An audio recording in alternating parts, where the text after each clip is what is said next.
আমাদের তোমাদের রায়মার্টিনের যে পার্ট নাম্বার 4 তোমাদের পরমাণু গঠনের পার্ট নাম্বার 4 এবং এখানে কিন্তু পরমাণু গঠনের কোশ্চেন ব্যাংকটা আমাদের শেষ হয়ে যাবে। ঠিক আছে, এরপর আমাদের কোয়ান্টাম তত্ত্বর যে পিওয়াইকিউ বলেছিলাম, তোমরা যেটা সবাই ভোট করেছিলে কোয়ান্টাম তত্ত্বের পিওয়াইকিউ, প্রত্যেকটা চ্যাপ্টার ওয়াইজ যে প্রবলেমের পিওয়াইকিউ সেটা আমাদের আসবে। আর কোয়ান্টামের উপরে ওয়ান শট ভিডিও আসবে, তারপর আমরা নিউক্লিয়াসে চলে যাব। ঠিক আছে, তো সিলেবাস আমাদের খুব সহজেই আমরা শেষ করে দেবো, কোনো চিন্তা নেই সেই নিয়ে। প্রথম কোশ্চেন আমরা আসি 36 নম্বর কোশ্চেন যেটা আমাদের। ঠিক আছে, 36 নম্বর কোশ্চেন হচ্ছে আজকের। কি বলছে দেখা যাক।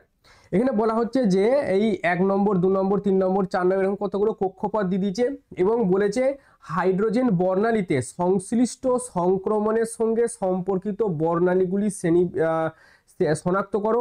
এদের মধ্যে কোন রেখার সর্বোচ্চ তরঙ্গ দৈর্ঘ্য বিকিরণ বা বিকিরণের শোষণকে নির্দেশ করে সেটা আমাদের বলতে হবে। ঠিক আছে, দেখো তো আগে বলি যে হাইড্রোজেন বর্ণালী সংশ্লিষ্ট সংক্রমণগুলির সঙ্গে সম্পর্কিত বর্ণালী। আচ্ছা, বর্ণালী মানে আমাদের লাইম্যান, বামার, প্যাসেন। ঠিক আছে, এরকম পরপর আসছে। দেখো লাইম্যান যদি আমি এখানে বলি, ঠিক আছে, লাইম্যানের ক্ষেত্রে কি হয়, N1 এর মানটা আমাদের 1 হয় আর N2 এর মানটা আমাদের 2 থেকে শুরু হয়, 2 3 এরকম ডট ডট দিয়ে চলে যায়। N1টা কি ভূমিস্তর থাকে। এখানে দেখো N এর ক্ষেত্রে এই লাইনটার ক্ষেত্রে এইটা ভূমিস্তর আছে 1, তার মানে এইটা আমরা বলবো লাইম্যান।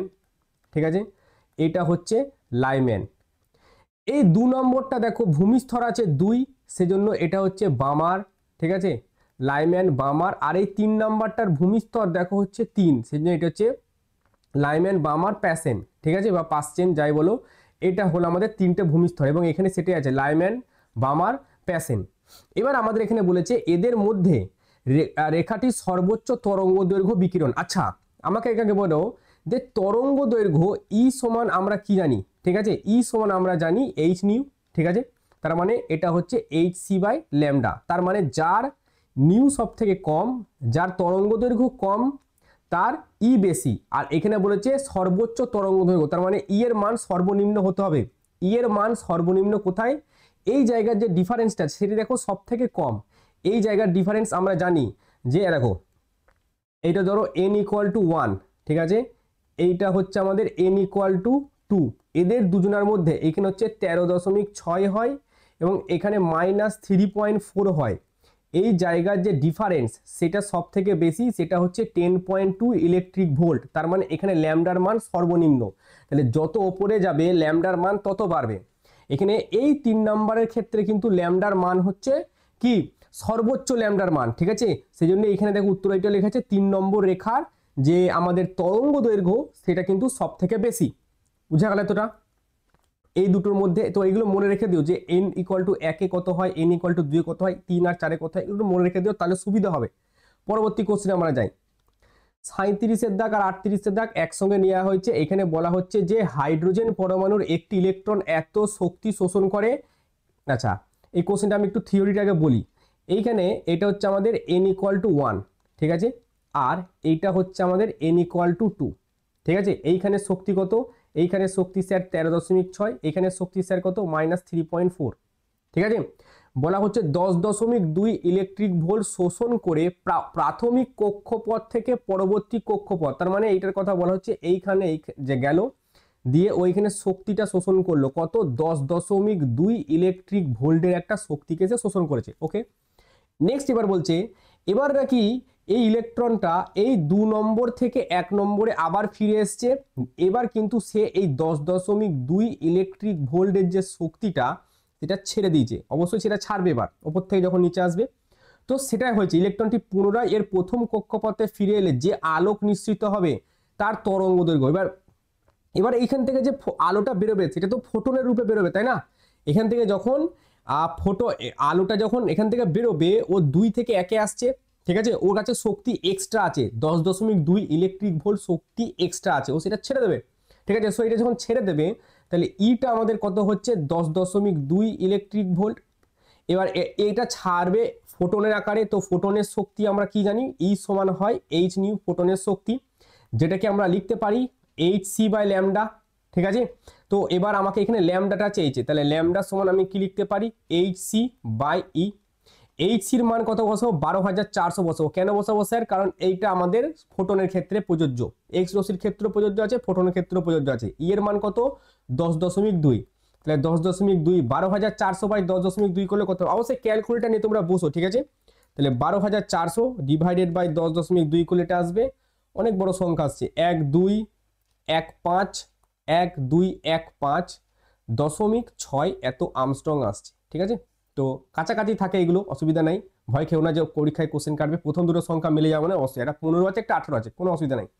নেক্সট কোশ্চেন আমাদের বলছে 38 দাগের কোশ্চেন। এখানে জাস্ট বলেছে এক্স রশ্মির শক্তিটা ইভি এককে নির্ণয় করো। এখানে আমি লিখে দিচ্ছি, ঠিক আছে। এটা 38 দাগের কোশ্চেন। কি হবে?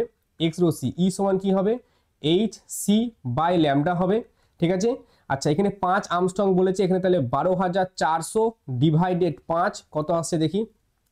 সো 12,400 ডিভাইডেড বাই 5 2480 আসছে। তো 2480 এত ইলেকট্রিক ভোল্ট শক্তি। ওকে, 37 38 হয়ে গেল। 2000 সালে এসছে, 2013 সালে এসছে। আমি আবার বলছি পিওয়াইকিউ যখন করাবো সব থাকবে এগুলো, ঠিক আছে, কোনো চিন্তা নেই। এবং তোমাদেরকে আমি চেষ্টা করব পিডিএফ আকারে যেন পিওয়াইকিউ গুলো দিই, যাতে তোমরা বাড়িতে যখন যাবে, বাড়িতে কি করবে, যদি প্রিন্ট আউট বের করো না পরীক্ষার আগের দিন, তোমাদের মনে হয় একদিন না দুদিন ছুটি আছে, তো পরীক্ষার আগের দিন তোমরা ওই পিওয়াইকিউ গুলো সলিউশন করে পরীক্ষার হলে চলে গেলে অনেক সুবিধা হবে তোমাদের। পরবর্তী কোশ্চেনে আমরা যাই। এই কোশ্চেনটা স্টার মার্ক দিয়ে রেখে দিও, ঠিক আছে। এই কোশ্চেনটা স্টার মার্ক। এখানে বলা হচ্ছে হাইড্রোজেন, আচ্ছা এটা আচ্ছা হাইড্রোজেন পরমাণুতে আগের কোশ্চেনটা নাম্বার দেওয়া ছিল 37 38, এটা হবে আমাদের 39 দাগের কোশ্চেন, ঠিক আছে, 39 দাগের কোশ্চেন। হাইড্রোজেন পরমাণুতে ইলেকট্রনের স্থিতিশক্তি বলেছে, আচ্ছা পোটেনশিয়াল এনার্জি, তার মানে পোটেনশিয়াল এনার্জি যেটা বলেছে সেটা মাইনাস কে ই তার স্কোয়ার বাই আর, এটা পোটেনশিয়াল এনার্জি দিয়ে আমাদের এখানে কাইনেটিক এনার্জি জানতে চেয়েছে। এবার মনে করো এর আগে যখনই আমি ভিডিওতে আমি তোমাদের সলিউশন করেছি, সেখানে দেখবে প্রথমেই আমি কিন্তু সূত্রগুলো সব লিখে দিয়েছি, ঠিক আছে। তো এই সূত্রগুলো সেখানে লেখানো ছিল যে পোটেনশিয়াল এনার্জি, প্রথম কাইনেটিক এনার্জি সূত্র হচ্ছে minus of E total energy হয়, আর যদি আমি পোটেনশিয়াল এনার্জির কথা বলি সেটা 2 টাইমস টোটাল এনার্জি হয়, ঠিক আছে। এবার তাহলে এখান থেকে ইটির মান যদি আমি লিখতে চাই, তাহলে ইটির মান আমি যদি লিখতে চাই সেটা কি হবে 2 বাই ই অফ পি, এই মানটাকে এখানে পুট করো, তাহলে কাইনেটিক এনার্জি ই কে সমান মাইনাস, এবার আছে ইটি, এবার ইটির জায়গায় 2 বাই ইপি যদি বসাবো আমি, 2 বাই ইপি আমি বসাবো, ঠিক আছে। আচ্ছা, এবার এই ইপির মানটা এইটা বসাবো, ঠিক আছে। এইখানে আমরা ইপির মান বসাবো। এখানে কাইনেটিক এনার্জি সমান কি minus E of total energy, okay. সেইখান থেকে সেইরকম পাবে পোটেনশিয়াল এনার্জি সূত্র 2 অফ ইটি, তাহলে ইটি সমান, আচ্ছা এখানে যেটা হতো এই দুইটা নিচে আসতো, ঠিক আছে, এই দুইটা আমাদের নিচে আসতো, তাহলে ঠিক ছিল। তো এইখানে এটা আসবে ইটি ইপি বাই 2, ঠিক আছে, ইপি বাই 2, এবং এটাতেও ঠিক করে দিচ্ছি আমি। এই ছোটোখাটো মিস্টেকগুলো কিন্তু তোমরা করো না, তা নাহলে মুশকিল হয়ে যাবে। তো এইখানে আমার থাকছে আমাদের ইটির জায়গায় বসাবো ইপি বাই 2, তাহলে এখানে থাকলো হাফ, আর ইপির মানটা এখানে বলেছি, আচ্ছা মাইনাস আছে একটা, এখানে একটা মাইনাস আছে, দে কে ই তার স্কোয়ার বাই আর, ওকে। তো মাইনাসে মাইনাসে প্লাস হয়ে গেল, তাহলে এইটার উত্তর এলো কে স্কোয়ার বাই 2 আর, এটা আমাদের অ্যান্সার এলো। 39 দাগের কোশ্চেন। 40 দাগ, হাইড্রোজেন পরমাণুর n=2 ও n=3 কক্ষপথের শক্তি ই, তাহলে ই আমি লিখতে পারি ই সমান কি লিখতে পারি E3 মাইনাস E2, এটাই তো জানি আমরা E3 মাইনাস E2। আচ্ছা, এবার এই E2 শক্তি দেখো আমি আগে করেছিলাম, এই মাত্র করলাম, এটা হয় -3.4, তাহলে E3 কত, এটা হবে -13.6, ওপরে জেড, হাইড্রোজেনের ক্ষেত্রে জেড 1 3 নম্বর কক্ষপথ, তার মানে এটা হবে 3 স্কোয়ার মানে 9, তাহলে 13.6কে আমাদের 9 দিয়ে ভাগ করতে হবে, 13.6কে 9 দিয়ে ভাগ করলে এটা আছে 1.51, তাহলে -1.51 এটা আসছে, এখানে মানটা পুট করি, -1.51 মাইনাস অফ মাইনাস 3.4, তাহলে 3.4 থেকে যদি বাদ দিই 3.4 মাইনাস 1.51, এটা আসছে 1.89 এর মতো, কত আসছে 1.89 এত আসছে, ঠিক আছে। এবার হাইড্রোজেনের আয়নন শক্তি জানতে চেয়েছে। আয়নায়ন শক্তি মানে কি জানো? আয়নায়ন শক্তি মানে ধরো এখানে একটু দেখাই দিয়ে মুছে দিচ্ছি, এইখানে হচ্ছে n = 1, এটা হচ্ছে n = 2, ঠিক আছে, এইখানে একটা ইলেকট্রন আছে, এই জায়গাটা থেকে ইলেকট্রন আছে। এই ইলেকট্রনটাকে আমি একটা শক্তি দেবো, যেই শক্তিটা পেয়ে ইলেকট্রনটা এই পরমাণু ছেড়ে বাইরে চলে যাবে, এইটাকে বলা হয় আয়নায়ন শক্তি, মানে ইনফাইনাইট স্তরে সে চলে যাবে। ঠিক আছে, ইনফাইনাইট স্তর, ই ইনফাইনাইট মাইনাস E1, এটার মানে কত? ইনফাইনাইট মানে পরমাণুর বাইরে দিয়ে এই পরমাণুটাকে একক আধানযুক্ত একটা পরমাণুতে কনভার্ট করবে। আর E1টা কি? E1টা হচ্ছে ভূমি স্তরে যে শক্তি, সেই শক্তি। আর একটা হয় উদ্দীপক শক্তি। উদ্দীপক শক্তি মানে 1 থেকে 2 ধরো ইলেকট্রনটা যাচ্ছে, এর জন্য যে শক্তির প্রয়োজন সেটাকে বলা হয় উদ্দীপক শক্তি। দুটো আলাদা আলাদা এবং দুটোই পরীক্ষায় আসার চান্স আছে। আচ্ছা, এবার তাহলে ই ইনফাইনাইট কত? ই ইনফাইনাইট হয়, দেখো ই সমান আমরা কি জানি, -13.6, উপরে থাকে জেড স্কোয়ার আর নিচে থাকে এন স্কোয়ার। ই ইনফাইনাইট, এই ইনফাইনাইটটাকে বোঝাচ্ছে এন এর এনটাকে, এন এর জায়গায় যদি ইনফাইনাইট বসায় আর 1/ইনফাইনাইট মানে 0, এই পুরো টার্মটা আসে 0। আর E1 এর মান এখানে যদি 1 বসায়, এখানে 1 বসায়, -13.6 আসবে, তাই তো, -13.6।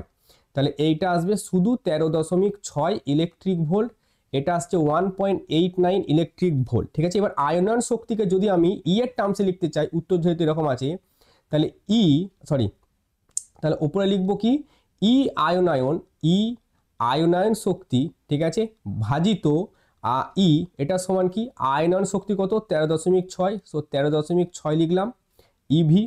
আর ই যেটা 1.89 ইভি, এভি কাটলো, এটা যদি ভাগ করা হয় 13.6 ভাজিত 1.89, এটা আসছে আমাদের 7.19। ঠিক আছে, 7.19, এটা অলমোস্ট ইকুয়াল টু 7.2 লেখা যায়। তাহলে ই আয়নায়ন এটা সমান আমরা লিখতে পারি 7.2 ইন্টু ই। ঠিক আছে, এটা আমাদের জানতে চাইছে, ভালো একটা কোশ্চেন। আচ্ছা, 41 নাম্বার কোশ্চেন, এখানে বলা হচ্ছে প্লাঙ্কের ধ্রুবকের মান এক্স রশ্মির ক্ষেত্রে ক্ষুদ্রতম তরঙ্গ দৈর্ঘ্য এক্স রশ্মির ক্ষেত্রে ল্যামডা মিনিমাম, এটা সমান হয় কি, Hc/ইভি। এই ইভিটা মনে রেখে দেও, এটা হচ্ছে কাইনেটিক এনার্জি, ইকে বা ½ mv² অনেক সময় বলে। ঠিক আছে, ½ mv², এই ভি দুটো আলাদা। এই ভিটা হচ্ছে কি, আচ্ছা আগে বলি, এই ভিটা হচ্ছে বেগ আর এই ভিটা হচ্ছে বিভব প্রভেদ। ঠিক আছে, তো এখান থেকে আমাদের এইচ এর মান জানতে চেয়েছে, তো এইচ সমান আমরা লিখতে পারি ল্যামডা মিনিমাম ই ইন্টু ভি আর ডিভাইডেড সি। তাহলে ল্যামডা মিনিমাম সমান হচ্ছে আমাদের তোমার এখানে বলেছে কত, 0.324 আর্মস্ট্রং। তাহলে 0.324 আর্মস্ট্রং মানে হচ্ছে 10⁻⁻10 ইন্টু ই, এর মান হচ্ছে 1.6 ইন্টু 10⁻⁻19 ইন্টু এই ভিটা কি আমি আবার বলেছি বিভব প্রভেদ, যে 30 কিলোভোল্ট, তাহলে 30 আর একটা 1000 যদি গুণ করলাম 1000। ঠিক আছে, তো 30 কিলোভোল্ট হয়ে গেল সিটা হচ্ছে 3 ইন্টু 10⁸, এটা ক্যালকুলেশন করে দিই, 0.324 into 10⁻⁻10 into 1.6 into 10⁻1.6 into 10⁻⁻19 into 30 into 1000। ঠিক আছে, ফার্স্ট ব্র্যাকেট 3 ইন্টু 10⁸। তো এইটা আমাদের আসছে 5.184 ইন্টু 10⁻⁻34। ঠিক আছে, তো এটা অ্যান্সার আছে 41। লাস্ট কোশ্চেন আমাদের 42 দাগের কোশ্চেনটা, এবং কোশ্চেনটা স্টার মার্ক দিয়ে রেখে দিও। ঠিক আছে, কোশ্চেনটা স্টার মার্ক দিয়ে রেখে দিও, কারণ একটু অন্য রকমের কোশ্চেন এটা। এখানে দেখো প্রথমে বলছে নলে কি হারে তাপ উৎপন্ন হবে। একটি এক্স রশ্মি নলে 5000 বিভব প্রভেদ। ঠিক আছে, তাহলে ভি হচ্ছে আমাদের 5000 ভোল্টেজ। আচ্ছা, আয়ের মান কত, 2 মিলি অ্যাম্পিয়ার। 2 মিলি অ্যাম্পিয়ার মানে 2/1000। ঠিক আছে, এত অ্যাম্পিয়ার। হিট কত, আচ্ছা ক্ষমতা তাহলে বলতে পারবো পি সমান ভি আই লিখতে পারবো, পি সমান ভি আই। তাহলে ভি এর জায়গায় যদি আমি 5000 লিখি, ঠিক আছে, আই এর জায়গায় যদি আমি 2/1000 লিখি, তাহলে 3টে শূন্য কাটলো, এটা কত আসছে 10 ওয়াট। এই 10 ওয়াটের মানে কি জানো, 1 ওয়াট মানে হচ্ছে 1 জুল পার সেকেন্ড তাপ উৎপন্ন হয়, 1 জুল পার সেকেন্ড হারে তাপ উৎপন্ন হয়। তাহলে 10 ওয়াট মানে কত, 10 ওয়াট এই কথাটার মানে হচ্ছে 10 জুল পার সেকেন্ড হারে তাপ উৎপন্ন হচ্ছে, সেটা দেখবে এখানে আছে 10 জুল পার ওয়াট। ঠিক আছে, এটা 1 নম্বরের উত্তর। দ্বিতীয় নম্বর কি জানতে চাইছে? গতিবেগ জানতে চাইছে, তাই তো? আমি একটা ছোট্ট পার এখানে ডেরিভেশন করি। আচ্ছা এইখানে আমি একটা এই ডেরিভেশন থেকে এই যে ভিটার মান, তাহলে ই ভি এটা সমান হচ্ছে হাফ এম ভি তার স্কোয়ার। ঠিক আছে, এই ভি নটটা, এটা ভি নট দিয়ে রাখলাম সুবিধার্থে, যেহেতু আমি বুঝতে পারবো এটা ভোল্টেজ। তাহলে এখানে ভি সমান আমি লিখতে পারবো 2 E V naught by M তার উপরে রুট, এটা হচ্ছে ভি স্কোয়ার, এটাই 2 E V naught by M, এখানে মানটা পুট করবো। ভি নট এটা সমান রুট আন্ডার, আচ্ছা আচ্ছা আচ্ছা আচ্ছা একটু গন্ডগোল হয়ে গেছে, এইখানে আমাদের জানতে চাইছে হচ্ছে ভি স্কোয়ার। আচ্ছা ঠিক আছে, 2 E V naught by M, 2 E V V না V naught V naught by হচ্ছে এম। ঠিক আছে, এবার মানগুলো সব পুট করো একে একে।